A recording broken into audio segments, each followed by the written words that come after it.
Olá, bom dia a todos. Bom dia, Rio Grande do Sul, 11 horas e 34 minutos. Hoje é quarta-feira, dia 8 de janeiro. Veja os destaques de hoje. Policiais militares atiram e matam um homem que tentou fazer sexo com um adolescente em Charqueadas, da região carbonífera. A cena foi gravada com um celular. Os policiais alegaram que o suspeito reagiu à abordagem. Policial da reserva é baleado durante assalto em Alvorada. Foi hoje de manhã, enquanto a vítima saía de casa para viajar com a mãe.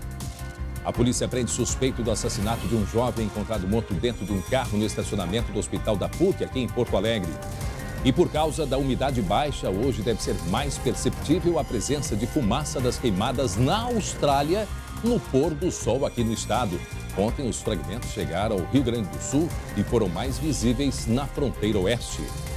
E ao vivo, aqui no estúdio, uma entrevista com o governador do estado, Eduardo Leite. Em pauta, a greve do magistério, a recuperação das aulas e a votação de projetos no Piratini. Projetos do Piratini na Assembleia Legislativa. O SBT Rio Grande, a sua companhia na hora do almoço, já está no ar.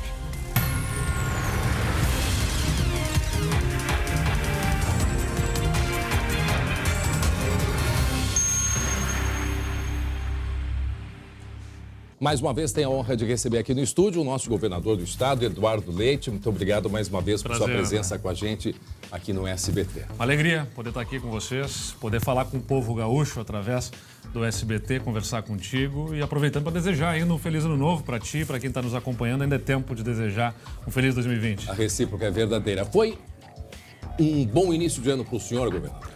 Não, acho que a gente encerrou um ano de 2019 de muito trabalho e estamos começando 2020 com muitas boas expectativas. É claro que é extremamente desafiador, eu carrego com muita alegria o fato de ser governador do meu estado, mas evidentemente que é desafiador um estado que tem tantos problemas fiscais. Mas a gente teve um bom encerramento de 2019, estamos olhando 2020 com muita confiança. Governador, a gente mostrou ali nas manchetes, antes de nós entrarmos nas questões mais de votações e a reunião que o senhor saiu da reunião com a base aliada, inclusive, para estar aqui com a gente mostrou nas manchetes um caso envolvendo um policial da polícia, a Brigada Militar lá em Charqueadas. Imagens foi ontem à tarde isto. A gente ainda está, em seguida nós vamos conversar também com o comandante regional, mas chamou a atenção porque era um senhor que ele visivelmente com problemas mentais, ele teria oferecido dinheiro para o pai de uma menina e aí então esse momento em que os policiais se aproximam, dão primeiro um tiro de borracha e depois foi um tiro fatal a esta pessoa. Eu não sei se o senhor já tem conhecimento mais detalhado desse caso, chama a atenção, e claro que isso vai ser investigado nesse caso específico, na sua região ali de Pelotas, há pouco tempo teve um caso também, em princípio de abuso de autoridade, 2 rapazes numa moto, em que a viatura chegou, bateu na traseira desta moto e aí eles revistaram esses jovens e eles foram liberados. Num primeiro momento, pelo que a gente vê aí, eu não sei se o senhor tem detalhes a respeito disso, o que vai acontecer com esses policiais, o que aconteceu de fato ontem? Olha, André, em primeiro lugar, eu quero reforçar aqui a minha total confiança na nossa Brigada Militar. Nós temos uma força policial de grande qualidade, reconhecida nacionalmente. A nossa Brigada Militar foi, sem dúvida nenhuma, responsável, junto com a nossa Polícia Civil, com outras instituições ligadas à segurança pública, a responsável por conseguirmos viabilizar no ano passado 25% de redução do número de homicídios, 35% de redução do número de roubos de veículos no nosso estado do Rio Grande do Sul.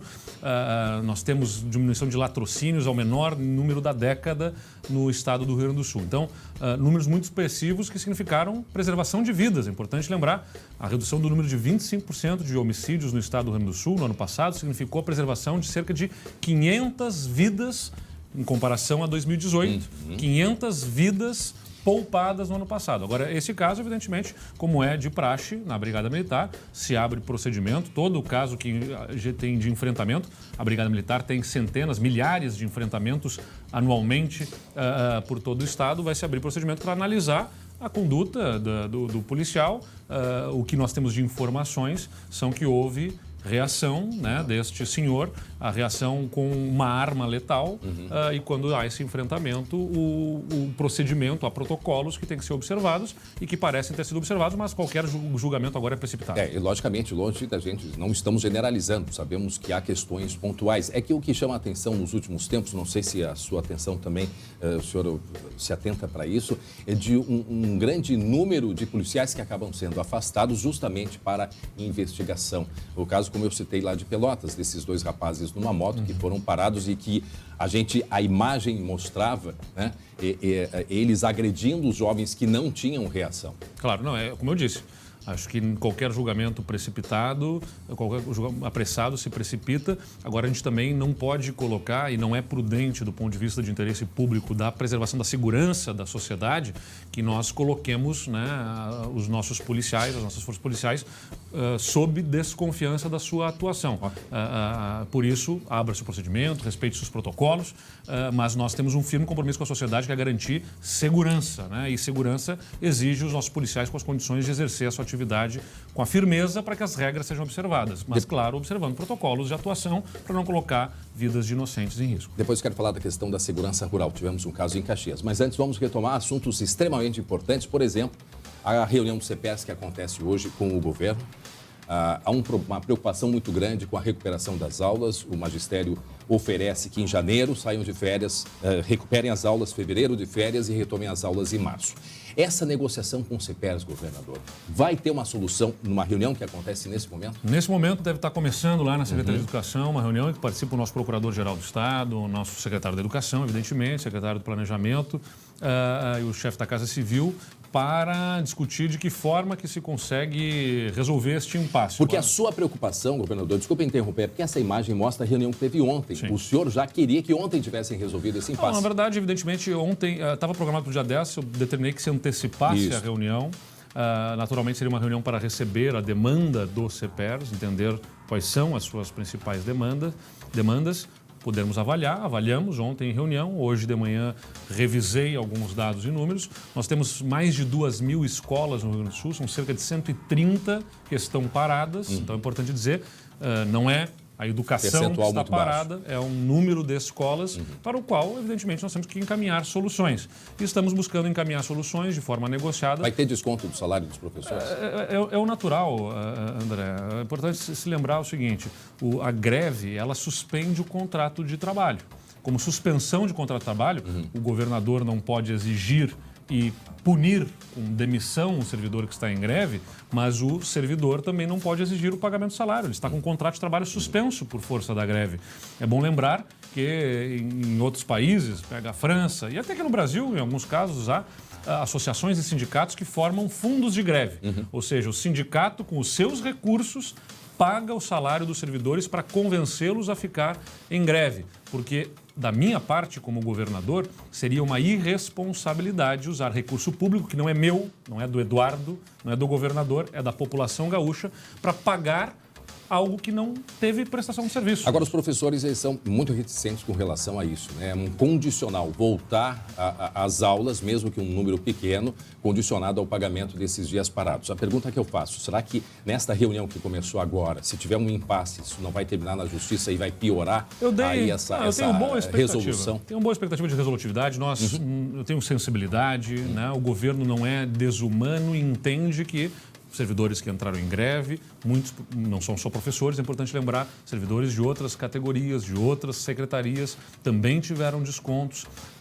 Nós entendemos que nesse momento, sem ter salário, eventualmente não conseguem pagar suas contas, ficam em situação mais difícil. Então eu dei diretrizes para que se apresente uma solução negociada que permita algum pagamento e permita, então, nós termos uma discussão sobre as consequências da greve para mais adiante. Bom, tem um elemento novo aí que é o reajuste no piso dos professores, né, anunciado pelo governo, pelo Ministério, né, da Educação, de 12%, 12 algum percentual aí. Sim, 12,84%. Quase 13%. O que isto vai influenciar, por exemplo, nessa reunião que o senhor saiu agora, né, o senhor estava participando com a base aliada. Já começam as discussões a respeito das próximas votações de reformas aí no sistema, não só de previdência, mas do funcionalismo público. O que isso vai interferir agora nesses projetos com os professores, por exemplo? Olha, é importante lembrar também que na proposta que nós mandamos para a Assembleia Legislativa da reforma do magistério, do plano de carreira do magistério, nós estamos prevendo 20% de reajuste só que em 3 anos, né? Eram 6% neste ano, 6% no ano que vem, 6% no outro ano, 6,2%, a 19,8% de reajuste ao longo dos próximos anos. Para um professor com graduação, atingiria um valor ainda superior a este piso que está estabelecido agora pela legislação federal. Agora, é claro, a novidade da legislação federal estabelecendo os 12,8% imediatamente neste ano... Isso vai mexer com... Altera. Então, nós já determinei a nossa Secretaria da Fazenda, com a Secretaria do Planejamento, que faça algumas simulações, alguns cenários, para entendermos de que forma nós podemos ajustar o nosso projeto a esta nova realidade deste valor do piso. Mas, ainda assim, é importante que o Rio Grande do Sul resolva essa questão do plano de carreira do magistério, porque é o único estado que tem um plano de carreira que é anterior à Constituição de 88. O nosso aqui é de 74. Tem mais de 45 anos, portanto, vai fazer 46 anos o plano de carreira do magistério. Não dá para dizer que o que era 46 anos possa continuar valendo hoje na realidade que nós temos completamente distinta da formação dos professores, né, da realidade da educação no Rio Grande do Sul. Bom, governador, o senhor não conseguiu cumprir aquela sua vontade de colocar em dia o salário dos servidores, né? Isso, infelizmente, porque todos nós queríamos que isso acontecesse. A questão fiscal é um problema gravíssimo aqui no Rio Grande do Sul. Temos agora aí, para o final do mês, projetada a sequência das votações aí dessas reformas que o senhor propõe aqui no Estado. A pergunta que eu lhe faço, há uma informação de bastidores de que a base aliada está desmobilizada. A pergunta que eu lhe faço, o que vai ser feito a partir de agora? O senhor mantém para o final do mês de janeiro as votações de reformas aqui no Estado? Bom, em primeiro lugar, sobre a questão do pagamento dos salários em dia, André, é importante lembrar, nós assumimos esse compromisso porque ele era viável, né? Nós nunca foi uma promessa vazia, nós buscamos criar as condições. Veja que há uma melhora sensível, que talvez não seja percebida imediatamente, porque nós estamos quitando o salário de dezembro no dia 14, agora, né? No dia 14, abrimos o pagamento no dia 10, vamos quitar no dia 14, sem precisar atrasar pagamentos a hospitais, sem precisar atrasar a pagamentos para obras que o Estado está fazendo nas rodovias, o que não era a realidade que nós tivemos lá em janeiro do ano passado. Em janeiro do ano passado, se quitou no dia 15, hospitais tinham atrasos de 3 meses, a dívida de 500 milhões? Exatamente, 500 milhões de reais. Programas de saúde dos municípios atrasados desde junho do ano anterior. Então, nós tivemos uma realidade muito difícil na saúde que tivemos que superar. Limpamos esse passivo. Os hospitais estão recebendo em dia, os municípios estão recebendo em dia os repasses da área da saúde. As obras estão acontecendo. 118 está acontecendo a obra. Quando por exemplo, termina aqui, 118? nós temos a expectativa até o final do primeiro semestre deste ano, né? Então, até junho, julho a duplicação ano, completa? A duplicação é possível ser concluída até julho deste ano, né? Seguramente dentro de 2020 estará concluída. Nós queremos concluí-la dentro do primeiro semestre. A duplicação, repito, a duplicação de da 118, Sapucaia até a Freeway. Exatamente. Essa duplicação que está sendo feita neste trecho, né, da 118. Coloca nos seus planos, governador, para fazer depois a extensão de Gravataí até Itapuã. Já pensou? Esse é o ideal, né? Claro que é uma obra complexa. O importante é a gente concluir esta, que já vai significar um anel viário importante na região metropolitana. Mas, recapitulando aqui sobre a questão das reformas, então, nós buscamos estabelecer a venda das ações do Banrisul no ano passado, teria feito a conclusão do pagamento em dia no ano passado, infelizmente frustrou essa venda de ações e nós não conseguimos, então, viabilizar o pagamento. Mas continuamos obstinados em fazer o pagamento do salário dos servidores em dia. Hoje de manhã, fizemos uma reunião com a nossa base aliada, os deputados, para reaquecer, então, né? Houve a votação do ano passado, se avançou com a reforma da Previdência no Estado. É importante dizer reforma da Previdência, que vai significar redução da alíquota cobrada para quem ganha menos e que está em atividade. Um professor que está em atividade, por exemplo, hoje paga 14% de desconto previdenciário. Vai passar a pagar lá em abril, quando entrarem em vigor as novas alíquotas, em média de 8% a 10%. Vai reduzir. Vai ser proporcional. Porque vai ser agora com uma alíquota progressiva. Quem ganha mais vai pagar mais. Né? Quem ganha 30 mil reais vai pagar 16% quase de alíquota. Quem ganha menos vai pagar uma alíquota menor. Em compensação, os servidores aposentados vão passar a contribuir, é verdade, com que não estavam contribuindo abaixo de R$ 5.800. Mas é um sistema mais justo. Mas sai a votação votação até o final de E janeiro. agora a como o gente senhor quer queria? avançar nas demais propostas que estão na Assembleia Legislativa. Não há Nossa desmobilização expectativa- da base? Não entendo. Acho que há disposição.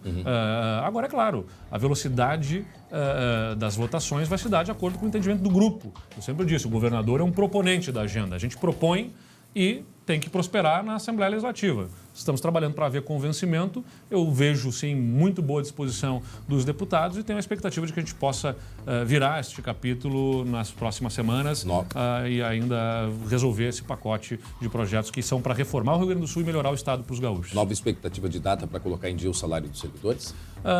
Ou o senhor não quer falar? Não, como, na verdade, o que acontece? Nós temos que gerar uma receita extraordinária. Né? Depende da votação. Não, seja com a venda de ações do banco, seja com as privatizações. O Estado precisa viabilizar a receita extraordinária para limpar um passivo que tem e que nos consome com os nossos recursos do presente.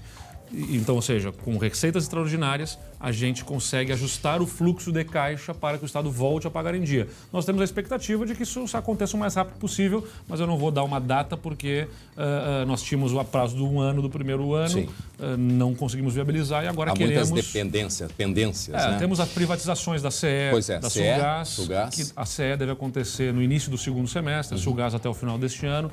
Então, esses cronogramas estão andando, nós estamos buscando ver o que a gente consegue fazer para antecipar recursos para colocar o salário em dia o mais rápido possível. Eu me comprometi ontem com os telespectadores e quando me encontrasse com o senhor ia fazer essa pergunta. Tivemos um episódio de cárcere privado em Caxias do Sul. Então há uma reclamação, um pedido muito grande de mais segurança na zona rural do Rio Grande do Sul. O que temos nesse sentido? Olha, em primeiro lugar, a gente conseguiu viabilizar com a incorporação de 2.000 novos policiais no ano passado.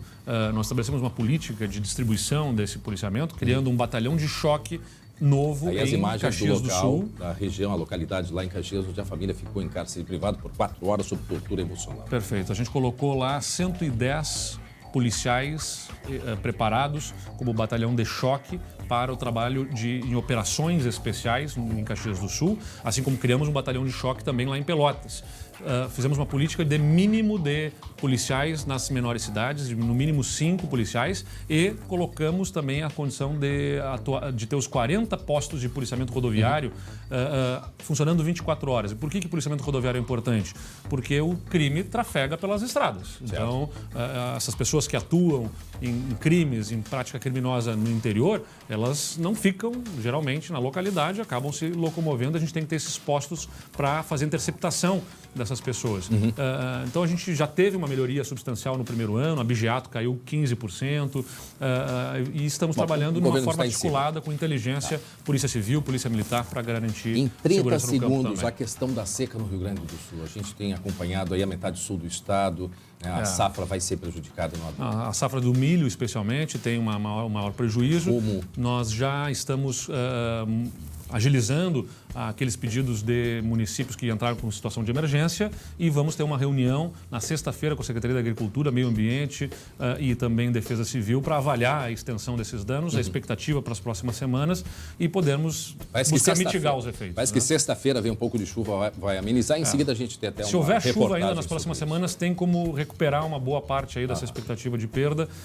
Então vai depender um pouco da expectativa das próximas semanas. Agora é monitoramento constante e atuar para reduzir os danos que infelizmente se causam, especialmente no campo, nas lavouras da safra de verão. Né? Para a gente encerrar, uma manchete para o nosso telespectador. Olha, eu quero, como é o início de ano, a gente tem que olhar para esse ano com confiança. Né? Tá certo. Evidentemente, a gente pede a renovação da confiança dos nossos telespectadores aqui, que o Rio Grande do Sul é forte. E com as reformas que nós estamos fazendo, a gente vai conseguir viabilizar redução de impostos, animar a economia. A gente reduziu o imposto do setor coureiro calçadista agora, para esse ano de 2020. Tá. Tem uma expectativa de investimentos para gerar milhares de empregos no nosso estado. Muito obrigado mais uma vez por sua presença aqui. Um bom trabalho para o senhor, que tem bastante trabalho. Muito obrigado, André. Um abraço a todos. Até a próxima oportunidade. Valeu. Muito bem, agora, hora certinha. 11 horas e 52 minutos, 28 graus é a temperatura nesse momento em Porto Alegre. Policiais militares atiraram e mataram um homem que tentou fazer sexo com uma adolescente. Isso aconteceu ontem à tarde em Charqueadas, aí as imagens que foram gravadas. Lá em Charqueadas, que fica na região carbonífera. A cena foi gravada com um celular. Os policiais alegaram que o suspeito reagiu à abordagem. A colega Luciane Coleman tem outras informações ao vivo. Oi, Lu, o que aconteceu? Explica pra gente. Bom dia, André. Bom dia a todos que nos assistem. Pois é, vamos explicar um pouquinho para o pessoal de casa, né? Eu acho que o vídeo ali, ele mostra bem já como é que foi realizada essa abordagem policial. Mostra os policiais já após as primeiras tentativas, inclusive usando um bastão, utilizando uma espingarda calibre 12 com munição não letal, que se usa muito em multidões, né? Para tentar conter. E ele estava com uma faca na mão, é possível ver que ele vai para cima, né? Dos PMs. E aí, mais pro fim, quando o PM, que está ali com a espingarda calibre 12, atira para tentar imobilizar, fazer com que ele parasse, né, de ameaçar os policiais, quase que no mesmo momento, o outro policial acaba também atirando com uma pistola .40, atinge a perna dele. Ele está, inclusive, caído. A gente vê que ele meio que... a gente não sabe se ele chuta ou se ele vai ver se ele está vivo ou não. A gente consegue, no máximo, ver ali uma luz desse tiro que acontece ali atrás da viatura. Aqui do meu lado está o delegado Marco Chalmes, aqui de Charqueadas, que está investigando este caso. Até porque, André, como você bem disse, essa história começou bem antes, né, dessa abordagem, quando este homem de 61 anos tentou abordar uma menina de 17 e o pai dela, né, tentando pagar para fazer sexo com ela. Ou seja, ele já estava bem transtornado e realizou 2 abordagens, intimidando esse pai e essa filha. Bom dia, delegado. Então, explique pra gente o que afinal aconteceu aqui em Charqueadas, né? Essa confusão ali no parcão aqui da cidade. Bom dia. Bom dia. Bom, por volta das 13h30, esse indivíduo abordou esse homem que estava na companhia da filha adolescente de 17 anos, ofereceu uma quantia em dinheiro para manter relação sexual com ela. O pai ficou surpreso com aquela conduta e solicitou que ele saísse do local. Ele saiu, no entanto, retornou alguns minutos depois portando uma faca na cintura. A faca estava de forma ostensiva, intimidando o pai e a filha. Novamente ofereceu dinheiro para manter relações sexuais com ela. A menina pegou o telefone, ligou para a polícia militar, que prontamente chegou ao local. Quando a dupla de policiais chegou ao local, abordou o indivíduo, solicitou que ele ficasse em pé para que fosse realizada a revista, então ele sacou a faca que portava, foi em direção aos policiais. Num primeiro momento, um policial realizou o uso do bastão para tentar desarmar o indivíduo. Que é o que ainda não consta nas imagens, porque as imagens são posteriores a isso. Exatamente. Essa filmagem que está circulando na rede social mostra o final da ação policial, não mostra todas as circunstâncias do fato. Não tendo êxito com o bastão, um policial se dirigiu à viatura, pegou a espingarda calibre 12 que estava municiada com cartuchos não letais, antimotim, efetuou os disparos. Não cessando as agressões do indivíduo, que continuou indo ao encontro dos policiais, o outro policial fez uso da pistola calibre .40 e efetuou 2 disparos em direção à perna do indivíduo. Um disparo, pelo que nós temos de informações do hospital, acertou a perna, causando o óbito desse indivíduo. Provavelmente acabou atingindo a artéria, né? Por isso que veio a óbito. Né? Sim, deve ter acertado algum ponto letal ali, né? Porque de praxe, um tiro na perna não causa o óbito. Mas a gente não consegue ver exatamente, parece até dar a sensação de que a própria espingarda, né? Essa calibre 12 com a munição não letal que acaba causando a queda do indivíduo. Mas não, foi o tiro letal disparado pela .40. Exato. Nessa imagem aí, no vídeo que circula em redes sociais, né, observa-se que o indivíduo não cessa a conduta de ir em um encontro dos policiais com a antimotim. E no final aparece 2 disparos concomitantes, né, creio que seja o da arma de fogo, né, que acaba levando o indivíduo ao chão. Sim. E delegado, vocês têm alguma informação de que se esse indivíduo ele tinha algum problema psicológico ou se fazia uso de drogas? Nós estamos realizando diligências para ouvir familiares desse indivíduo. Hoje à tarde pretendemos realizar as oitivas, né? Mas as 3 testemunhas ouvidas na tarde de ontem já referiram que ele aparentava estar em surto, né? Ele gritava com os policiais, ele tentava referir que ser da federal, né? No intuito talvez de intimidar os policiais, mas ele em nenhum momento obedeceu à ordem de parada dos policiais, indo ao encontro deles, possivelmente para agredi-los e, né, causar uma grave lesão nos policiais. Fale, André, tem alguma pergunta aqui para o delegado? Sim, a minha dúvida é assim, o uso daquela arma não letal, a taser, que é o que dá choque, e numa situação como essa, que não tem um revólver, ele está com uma arma, mas é uma faca, não poderia ser usado? poderia se os policiais tivessem essa taser, né? Pelas informações colhidas ontem nos depoimentos, os policiais não portavam a taser. Eles tinham o bastão, que foi usado anteriormente, e a munição não letal. Exato. Foi realizado a ação policial com todas as técnicas, pelo que se visualiza, e também pelas oitivas das testemunhas, né? E, por final, né, com o uso progressivo da força, foi necessário utilizar a arma de fogo. Bom, agora a polícia investiga o caso. Os policiais serão investigados ou são enquadrados como vítimas, delegado? Neste primeiro momento, com os elementos probatórios que nós temos, né, colhidos ontem, nós instauramos o inquérito policial, tendo os 2 policiais como vítimas de uma tentativa de homicídio, o indivíduo que faleceu como acusado. E o caso em relação à menina, ou seja, há também um registro de uma ocorrência aí de importunação?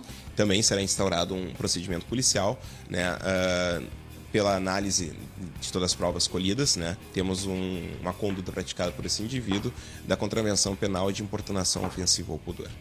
Certo, então muito obrigada pelas informações. André, você tem mais alguma dúvida? Não, acho que agora é só a investigação aí para concluir, né? Para quem está ligando na televisão agora e não tinha acompanhado, né, Lu? A gente está mostrando as imagens, aconteceu ontem à tarde, o pai estava com a filha, veio um senhor, uma pessoa de mais idade, se aproximou, ofereceu dinheiro para o pai, dizendo que queria, imagina, fazer sexo com a garota, que eu não sei até que idade a menina tinha 17 anos, aí foi chamada a polícia. 17 anos. Foi chamada a polícia. E aí, então, aparece o procedimento dos policiais. É importante a gente esclarecer, não estamos fazendo nenhum julgamento. Isso é fato, aconteceu na cidade, foi na tarde de ontem em Charqueadas. E aí mostramos, então, o que fizeram os policiais. Deram 2 tiros por segurança, se dá o tiro na perna, já que ele não estava com um revólver, ele estava com uma faca, esta pessoa. Foi dado o tiro de segurança, né, de prevenção, e acertou na veia principal e ele veio a falecer, né? Então, mas certamente o delegado que estamos entrevistando vai dar sequência aí à investigação e a gente vai trazer o resultado aqui no SBT Rio Grande. Tá certo? Obrigado, Lu. Obrigado, delegado, pela entrevista. Obrigada, André. Daqui a pouco nós vamos conversar também com a Brigada Militar para ouvir a posição, né, deles em relação a esse caso. Até já. Obrigado, Lu. Muito bem. Meio-dia em ponto agora, 28 graus é a temperatura. E olha só, um policial da reserva foi baleado durante um assalto aqui em Alvorada. Foi agora de manhã. Os detalhes na reportagem do Glauco Paza. O crime aconteceu na frente da casa do militar, no bairro Jardim Algarve, por volta das 6h30 da manhã. Estava colocando as malas dentro do veículo para deslocar com a mãe para a cidade de Pelotas. No momento que se aproximaram 2 indivíduos ali e ele meio que suspeitou deles. Suspeitou, quando eles se aproximaram, ele sacou da arma e foi alvejado com um tiro no abdômen. A Brigada Militar acredita que os assaltantes não sabiam que a vítima era tenente da reserva.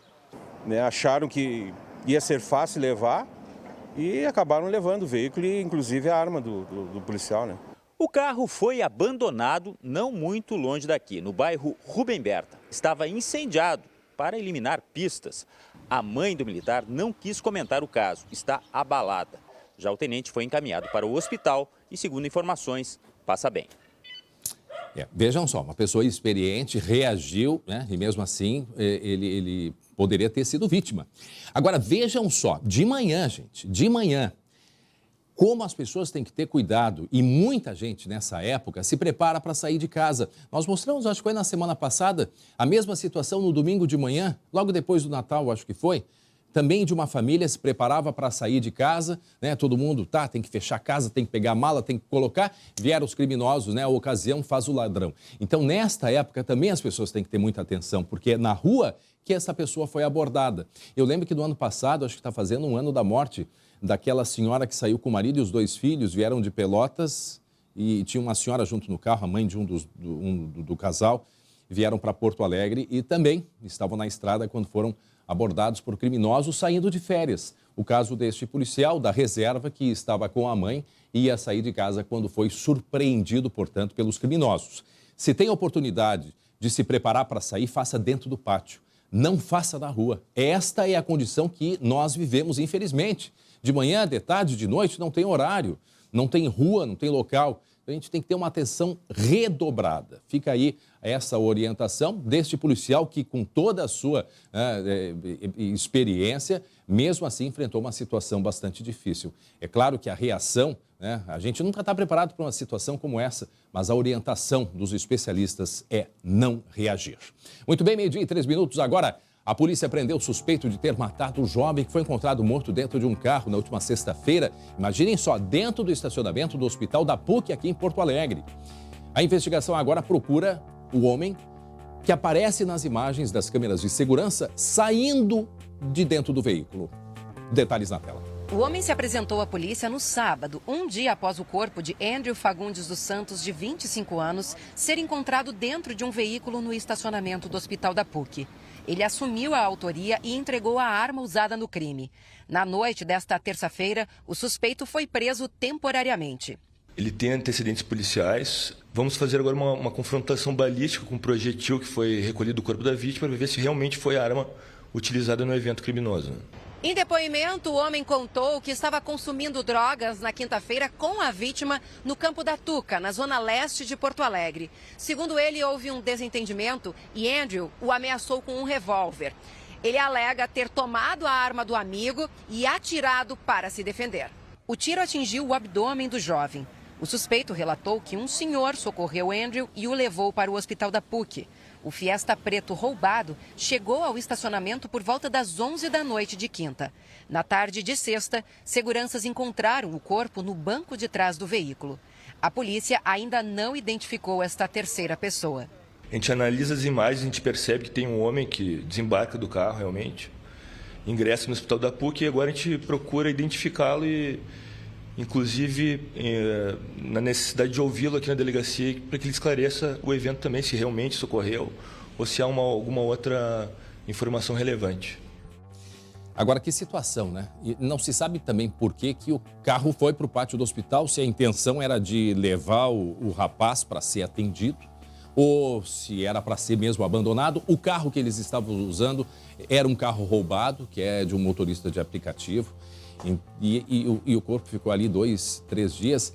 E me parece que até a família desse jovem que foi avisada, né, pelos criminosos ou por alguém do grupo de que o corpo dele estava dentro do pátio ali do Hospital da PUC. A história é assim, não sei nem um termo para explicar o que isso pode significar, mas que é assustador é. E mais, relacionado provavelmente aí, pelo que se tudo indica, de acordo com a própria polícia, com o tráfico de drogas. Um lugar movimentado, de grande movimentação de pessoas. Imagine aquele corpo ali durante todo aquele tempo dentro do carro. Nossa, que história. Muito bem, gente. 6:06, 28 graus. Vamos a Capão da Canoa. Nesse momento tem vento, céu nublado, imagens ao vivo da beira da praia de Capão da Canoa. Bonita a beira da praia em Capão, hein? Gramado. Sempre ouvi falar que na beira da praia não dava para plantar grama por causa do vento, mas pelo visto não é bem assim não. Dá para fazer assim uma orla muito bonita como a gente vê aí em Capão, onde a temperatura nesse momento é de 26 graus, bastante agradável.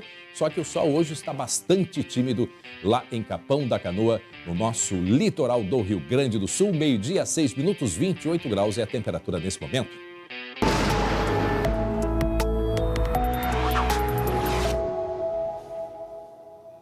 Temperatura amena na praia. Aqui não. Na região metropolitana, em Porto Alegre, não. Hoje vai ser mais uma tarde quente aqui no estado. Vamos dar uma olhadinha nos mapas. A previsão que a gente vai ter aí para o Rio Grande do Sul para esta tarde. Em Santa Rosa, chegando a 38 graus. Na fronteira oeste, 34. São Lourenço, no sul, 29. Região central, Santa Maria, 34. Na região das praias, chegando aí perto de 30 graus na tarde de hoje. Ou seja, vamos ter bastante calor no Rio Grande do Sul, com sol entre nuvens. Vamos dar uma olhadinha para Porto Alegre, porque a gente vai ter muito calor, principalmente hoje e amanhã. Olhem só a projeção. Porto Alegre com 33 graus, tá tranquilo. Quinta-feira, gente, 39 graus. Amanhã, mais uma tarde bastante quente aqui no estado. E aí começa uma sequência de dias chuvosos, as temperaturas um pouco mais amenas, 31 graus na sexta e 32 graus no sábado. E por causa da umidade baixa, hoje deve ser mais perceptível a presença de fumaça das queimadas lá na Austrália, no pôr do sol aqui no estado. Essas imagens foram feitas ontem. Muita gente diz, mas a gente não vê fumaça. A questão é que, primeiro, a fumaça, ela percorreu um caminho de mais de 12 mil quilômetros. outra questão, a fumaça ela está a cerca de 10, 12 quilômetros, né, do solo. Então o que a gente vê são pequenos resquícios, fragmentos, né, dessa fumaça, mas elas interferem sim, principalmente no pôr do sol, na coloração. A gente percebe que é uma coloração alaranjada. Por mais triste que seja, né, com tudo que vem acontecendo lá na Austrália, o efeito disso é de um pôr do sol com uma cor diferente, mais alaranjada. E hoje a gente deve ter, mais do que no dia de ontem, a percepção desses fragmentos, dessas nuvens. O Ernesto Eilert, nosso colega que fez essas imagens muito bonitas do pôr do sol ontem, a Lu Coleman estava na beira ali do Guaíba, entrou ao vivo para a gente. Tinha uma nuvem grande, como a gente pode ver ontem no pôr do sol, mas logo o sol se abaixa e a gente conseguiu perceber esta cor diferenciada justamente por causa da fumaça que veio lá da Austrália. Mas amanhã, quinta-feira, a Estael Cias vai estar aqui com a gente vai falar mais a respeito disso também. Agora, o nosso assunto é estiagem, porque até agora 9 municípios já decretaram situação de emergência. O impacto da seca preocupa quem vive no campo e muito. A reportagem é do colega Andrei Rosseto. O alento chega com os caminhões-pipa nas propriedades rurais de Venâncio Aires, a 130 quilômetros de Porto Alegre. Além de atrapalhar na lavoura, né? Tá terminando a água e complica a situação. A cidade de 71 mil habitantes é uma das mais castigadas pela estiagem no Rio Grande do Sul. Os prejuízos passam dos 41 milhões de reais e atingem 1.700 famílias. Uma perda maior depois é no produto que foi colhido que perde qualidade. E isso também vai representar uma outra perda na questão de valores, seja para exportação, retorno de impostos, que efeitos serão sentidos aí nos próximos 2 anos. A seca destruiu 15% das plantações de fumo, a principal cultura da região. O calor intenso queima as folhas. Além disso, sem chuva, as plantas não se desenvolvem como deveriam. A lavoura perdida equivale a uma área do tamanho de 9 mil campos de futebol. Hoje não tem como a gente recuperar o que foi perdido, né? A Defesa Civil estima que a falta de chuva se estenda até o final de fevereiro. Em Camaquã, no sul do estado, a seca castiga o que ainda resta nas lavouras de soja, milho e feijão. No fumo, a perda é de 40%. A seca foi muito intensa e acabou afetando muito a qualidade e o desenvolvimento da folha. E sendo assim, a produtividade vai cair muito também, em torno de 30% a 40%, pelo tamanho do produto, que ficou bem mais curto, e pelo peso. Os prejuízos ultrapassam os 70 milhões de reais e o município decretou situação de emergência. Os produtores precisam agora de alternativas para pagar os financiamentos. Sabendo que em junho, julho, o agricultor tem o Pronaf para pagar. E ele fica naquela encruzilhada, ou sustento a minha família ou pago as minhas contas. Vai ser um ano bem difícil para o agricultor. Pois é, por isso que é muito importante, mesmo a gente tendo tantos rios, lagos, açudes, é muito importante a gente preservar as nossas reservas de água, porque não preservando, num momento como este, num momento de seca, a situação ela fica pior ainda. E por isso a gente vai mostrar agora uma reportagem especial com relação ao rio. Há um rio muito importante aqui no estado, que é o Taquari. É um dos 84 rios do território gaúcho. Foi junto a ele que as cidades do vale, do mesmo nome, surgiram. À medida em que a população se instalou, veio a agricultura, o crescimento de cidades e também a degradação de ecossistemas essenciais.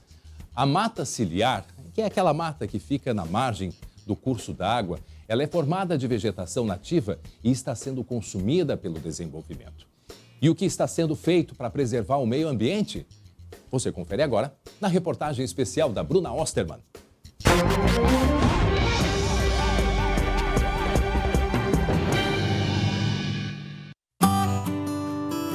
A imensidão dos rios, mares e oceanos do nosso planeta faz parecer que aqui não é a terra, e sim a água.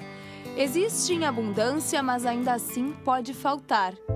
Eu estou caminhando agora sobre o leito do rio Camaquã, o principal da região. O nível da água, que costuma ser de 3 metros, está abaixo de 50 centímetros. Em alguns pontos, é possível atravessar o rio assim, a pé. Essa mesma água que pode avançar e fazer uma população sucumbir a ela. Uma cidade embaixo d'água. Este é o cenário de Rosário do Sul, a 400 quilômetros de Porto Alegre, onde o rio Santa Maria está quase 7 metros acima do normal. Pelo menos 200 pessoas estão fora de casa por causa dos alagamentos. Mas você já se perguntou como está cuidando deste bem tão precioso? O Taquari é um dos 84 rios do território gaúcho. Foi em torno dele que as cidades do vale de mesmo nome surgiram. À medida em que a população se instalou, veio a agricultura, o crescimento de cidades e também a degradação de ecossistemas essenciais. A ideia de criar um corredor ecológico na beira de um rio é uma ideia bastante utópica, porque tu não tens como retirar as cidades da beira do rio, porque as cidades se criaram na beira do rio, inclusive nós estamos na escadaria originária da chegada dos imigrantes alemães aqui na cidade de Estrela. Então a cidade nasceu a partir daqui. A mata ciliar, que fica às margens do curso d'água, é formada de vegetação nativa. Nós temos felinos, nós temos roedores, nós temos várias espécies de mamíferos, nós temos animais, temos espécies em extinção na bacia do rio Taquari. E é essa área que está sendo consumida pelo desenvolvimento. Vai filtrar eventuais poluentes que venham ser carregados pela chuva para dentro do rio, vai servir de corredor para a fauna se deslocar ao longo do rio Taquari nos vários ecossistemas que nós temos, né? Vai ajudar a amenizar um pouco o efeito das chuvas no período de enchente e vai garantir a estabilidade do talude, do próprio barranco do rio. Se quando você ouve a palavra ciliar lembra de cílios, o raciocínio está completamente certo. Assim como os nossos cílios protegem os olhos, a mata ciliar resguarda o rio. E aqui a gente tem dois exemplos, um bom e um ruim. Desse lado, a gente já tem uma mata recuperada. Há cerca de 6 anos, toda essa área era pasto e plantações agrícolas. Do outro lado, vem um mau exemplo. Lá tem tão pouca mata nativa que a terra já sofre erosão. A mudança na cidade de Colinas aconteceu por meio do Programa de Recuperação Sustentável da região, conduzido pelo Ministério Público. A ação vem impactando a população ribeirinha de 14 cidades. Apenas Arroio do Meio não aderiu ao projeto. A ideia, então, é sempre trabalhar com conscientização ambiental, que eles entendam a importância dessa preservação. Até para quem planta, a qualidade ambiental melhora tanto que a qualidade do seu produto melhora também. Foi preciso abrir mão de terra para proteger a água. No início foi difícil aceitar, né? Que a gente não sabia quanto cada produtor ia perder, né? E com o tempo foi feitas as palestras e a gente assistiu vídeos e aí o pessoal começou a se conscientizar que é por aqui, cada um cedendo um pouco. Eu costumo dizer que só se protege aquilo que se ama e que se conhece, né? Então primeiro tem que amar o rio, conhecer o rio, amar o rio, entender a importância da sua preservação da mata ciliar para daí então aderir. A ideia não é que ninguém seja processado, não se discute a questão criminal ambiental, é uma ação propositiva de recuperação do meio ambiente. O resultado você vê amanhã, a recuperação da natureza. Muito bem, Bruna Osterman. A gente conseguiu compreender muita coisa nessa reportagem. E mais do que isso, né, da responsabilidade que cada um de nós tem em preservar o leito do rio, em preservar esta fonte de água que é tão importante para a nossa vida. Olha só, a segunda maior cidade aqui do estado vai escolher o novo prefeito amanhã, numa eleição indireta, na qual apenas os vereadores do município vão votar. Nós vamos agora ao vivo até Caxias do Sul conversar com o repórter Guilherme Fadanelli, que tem outros detalhes deste processo, não é mesmo? Boa tarde, Guilherme Fadanelli. Boa tarde, André. Boa tarde a todos. Pois é, a eleição do novo prefeito de Caxias do Sul ocorre nesta quinta-feira, às 8h30 da manhã. O processo vai ser na Casa da Cultura, já que a Câmara de Vereadores aqui da cidade está sem energia elétrica. Apenas uma chapa se inscreveu. Ela é encabeçada pelo vereador Flávio Cassina, do PTB, e tem como vice o vereador Eloy Frisso, do PSB. Para serem eleitos, eles precisam de, no mínimo, 12 votos dos vereadores, já que, como tu disse, André, é uma eleição indireta. Se confirmada a escolha dessa chapa, eles são empossados imediatamente para um mandato tampão até o dia 31 de dezembro desse ano. Hoje, a Prefeitura está sendo comandada pelo presidente da Câmara de Vereadores, o vereador Ricardo Daneluz, do PDT. O ex-prefeito Daniel Guerra, que sofreu o impeachment, né, foi afastado do cargo em dezembro do ano passado, ingressou, André, com uma liminar na Justiça, pedindo a suspensão desse processo de impeachment e também a anulação da eleição indireta de amanhã. Mas esse pedido de liminar foi negado na tarde de ontem. Ainda há a questão do julgamento do mérito. Mas, por enquanto, André, nada que vá alterar os planos da realização da eleição indireta amanhã, que finalmente vai acabar com essa novela do prefeito de Caxias do Sul. Enquanto isso, né, Guilherme, tudo parado aí em Caxias à espera desta votação. Agora, uma dúvida, a Câmara de Vereadores não pagou a conta de luz? Foi um problema, André, na caixa de energia teve uma explosão e aí acabou, né, ficando sem luz, já está no conserto, mas a conta está em dia. Vai que, né? A gente não duvida de nada. Vai que. Tá certo. Mais alguma informação, Guilherme Padanelli? Não, só brincando nessas alturas, mas do jeito que a coisa anda, né? Vai saber se não tinha problema aí na conta de luz da Câmara de Vereadores. Até onde a gente saiba, tá tudo certinho aqui em Caxias. E amanhã, André, a gente volta aqui para mostrar, então, como foi essa eleição. Tá bom. Muito obrigado. Direto ao vivo de Caxias do Sul, Guilherme Padanelli. E olha só, ainda hoje, outras informações sobre a abordagem de policiais militares que terminou com a morte de um suspeito lá em Charqueadas. Da imagem, tudo foi gravado por celular. Isto foi um homem ofereceu dinheiro para fazer sexo com uma menina na frente do pai dela, ofereceu para o pai dela, assim, uma história absurda. E aí os policiais então fizeram a abordagem, o homem continua reagindo e o resultado foi a morte deste suspeito. Daqui a pouco a gente conta mais detalhes e traz outras informações. Antes do intervalo, quero que você fique com este recado que eu tenho para você. Para acabar com as dores, sensação de peso e cansaço nas pernas provocadas pelas varizes, você precisa de Varicel. Veja esse recado. Você sente dores e cansaço nas pernas? Tem um jeito de aliviar tudo isso. Varicel. Com uma cápsula de Varicel por dia, você alivia as dores e o cansaço nas pernas provocados pelas varizes. Em Varicel, você pode confiar. Varicel. Pernas novas todo dia. Viu só? Com apenas uma cápsula de Varicel por dia, você alivia as dores e o cansaço nas pernas que tanto incomodam. Varicel aumenta a resistência vascular e melhora a circulação do sangue. E para ter resultados ainda melhores no alívio dos sintomas das varizes, use também Varicel Creme. Com Varicel Fito e Varicel Creme, suas pernas vão ficar aliviadas e muito mais leves todos os dias. Milhões de pessoas já se beneficiaram com o uso de Varicel. Varicel está à venda em todas as farmácias do Brasil. Agora, preste atenção. Ao chegar à farmácia, se lhe oferecerem outro produto, não aceite. Exija Varicel. Varicel, pernas novas todo dia.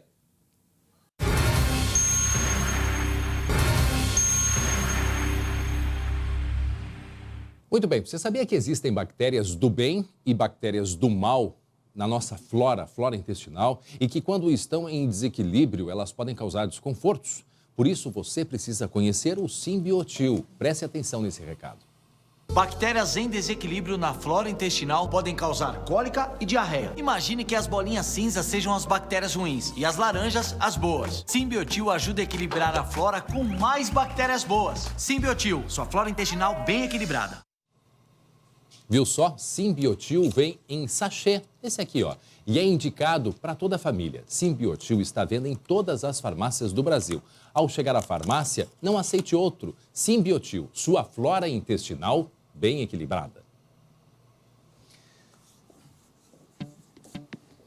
Muito bem, agora vamos falar sobre a vacina pentavalente, que está em falta em todos os postos de saúde de Porto Alegre. O último repasse do Ministério da Saúde foi no mês de novembro. O colega Glauco Paza está ao vivo na Vigilância em Saúde aqui de Porto Alegre e nos traz outras informações. O que está acontecendo, hein, Glauco? Boa tarde.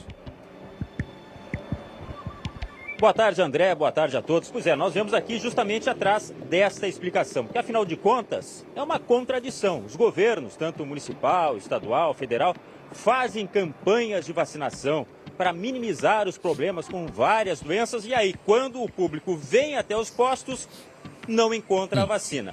Só para deixar claro, a vacina pentavalente, como o próprio nome sugere, protege contra 5 doenças que são muito importantes: difteria, tétano, coqueluche, hepatite B e bactéria influenza B. Os bebês até os 6 meses de idade costumam tomar 3 doses desta vacina, mas isso não está acontecendo, como você falou, desde o último mês de novembro. O que aconteceu? Essa vacina é importada. O Brasil não produz a vacina pentavalente. O último lote importado não passou pelo controle de qualidade e, com isso, não foi repassada para os municípios, para os estados, enfim. Por isso, não tem nos postos de saúde. O estoque já saiu. Aqui em Porto Alegre é um caso à parte também, porque muitos da região metropolitana, muitas das pessoas que precisam, vêm para cá procurar essa vacina. Quer dizer, a procura é ainda maior. Acontece que agora o governo importou um novo lote que vai passar novamente por um controle de qualidade e, se aprovado aí, chega então definitivamente aos postos. Isso deve acontecer no mês de fevereiro, André. Isso aconteceu. Foi no final, por outubro, novembro, eu acho que teve um lote que tinha vindo da Índia, que foi reprovado pelo governo, aí foi tudo devolvido e desde o final do ano, então, ali por novembro, outubro, novembro, me parece, começaram a faltar nos postos de saúde. Só que é o seguinte, a doença está aí, as doenças estão aí. Então a gente faz tanta campanha, né, de conscientização, tem que se agilizar isso. O governo precisa agilizar para que a população seja atendida o mais rápido possível. Tá certo? Mais alguma informação daí, Glauco? Não, só confirmando que as crianças que não puderem se vacinar agora devem fazê-lo quando estiver tudo normalizado. André. Tá certo. Obrigado. Isso aí, o Glauco Paza, direto com as informações sobre a vacina em falta nos postos de saúde. 12h e 28 minutos. Mistério numa pequena localidade que fica no norte do estado, quase lá na fronteira com a Argentina. Prestem atenção nessa imagem. Os moradores foram surpreendidos com um círculo que apareceu no meio de uma lavoura de milho. E ninguém sabe como que esse círculo foi parar por lá. Uma cidade de 6 mil habitantes. Na lavoura de milho, um mistério. Como a plantação ficou deste jeito? Foi assim que a família da propriedade encontrou o local em um final de tarde, durante a colheita. Algo que surpreendeu os moradores, já que nada assim havia sido visto antes na região. Na volta, nenhuma pegada que possa indicar que alguém tenha feito este círculo. A Neuza, que vive próxima dali, acredita que possa ter caído um raio quando o grão ainda estava em fase de crescimento. Os vizinhos comentaram, né, falaram, e a gente viu pelo WhatsApp também, pelo Face, né, que tinha aquela roda que tinha do milho, né, que tinha caído, isso, aquilo. Aí a maioria, uns foram lá verificar, né, ver o que era, se não era um meteoro que tinha abaixado, alguma coisa. O milho já foi recolhido da lavoura. Mesmo assim, ainda é possível identificar o círculo de 7 metros de diâmetro, encontrado no dia 3 de janeiro. O sinal chamou a atenção dos moradores da localidade conhecida como Esquina Tucunduva. Todo mundo ficou apavorado mesmo. Então, preocupados, vamos ver se não dá em outros lugares também, né? Mais curiosidade é que, né? Que chamou muita atenção do povo, todos, né? Este fenômeno, conhecido como crop circle, já ganhou fama em todo o mundo há muitos anos e está sempre relacionado à aparição de alienígenas. No filme Sinais, de 2002, uma família que vive numa propriedade rural também vive assustada com a aparição de vários círculos e, consequentemente, de um possível alien responsável por tudo. Mas será que a população de lá acredita que possa ser um fenômeno causado por alguém de fora da Terra? Esses dias aqui, de chuva forte aí, pode acontecer um raio ali. Mas essas coisas ET do espaço aí, pouca gente acredita. A pequena Tucunduva está sendo cidade turística nesse momento por causa dessa marca deixada, não se sabe o que é. Não sei se fosse queda de um raio, né? Talvez ficasse queimado, mas foi tão perfeito, né? Como que ficaria tão perfeitinho assim, né? Tão redondo? Agora, e a explicação para isso? Não é de hoje, né? Tantas e tantas vezes a gente acompanha, não só no Rio Grande do Sul, mas no norte do país, toda aquela região central do Brasil, a região centro-oeste, acontece muito disso.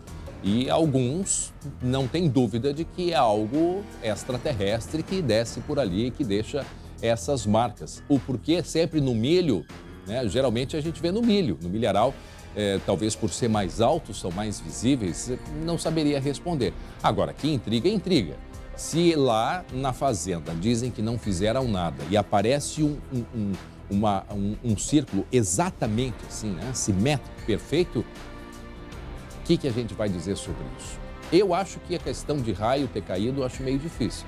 Agora, o que aconteceu por lá, quem vai responder? Fica nessa curiosidade.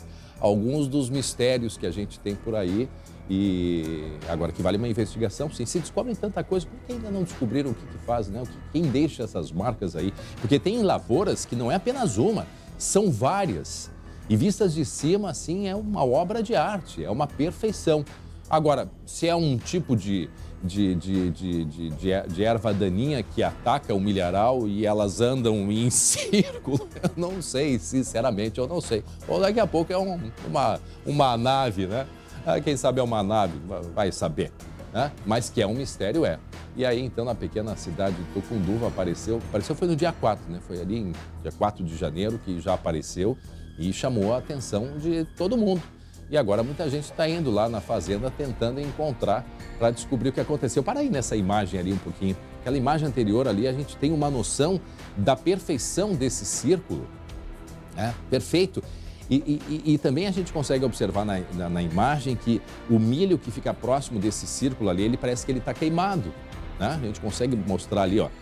Aí a gente vê a perfeição. A imagem seguinte vai mostrar um pouco mais do alto, que a gente consegue... Olha aí, ó. Vocês vejam que tem o milho mais para a direita ali da tela, está bem verdinho. Débora de Oliveira, que mistério é esse? E de resto, tudo queimado. E aqui mais, né, na tela, a parte de baixo, esse círculo. Então... tem que se investigar, pesquisar daqui a pouco no solo, através do solo, pode-se descobrir alguma coisa. Eu não faço ideia. Alguns dos tantos mistérios da nossa natureza, né? Então, é isso bastante curioso.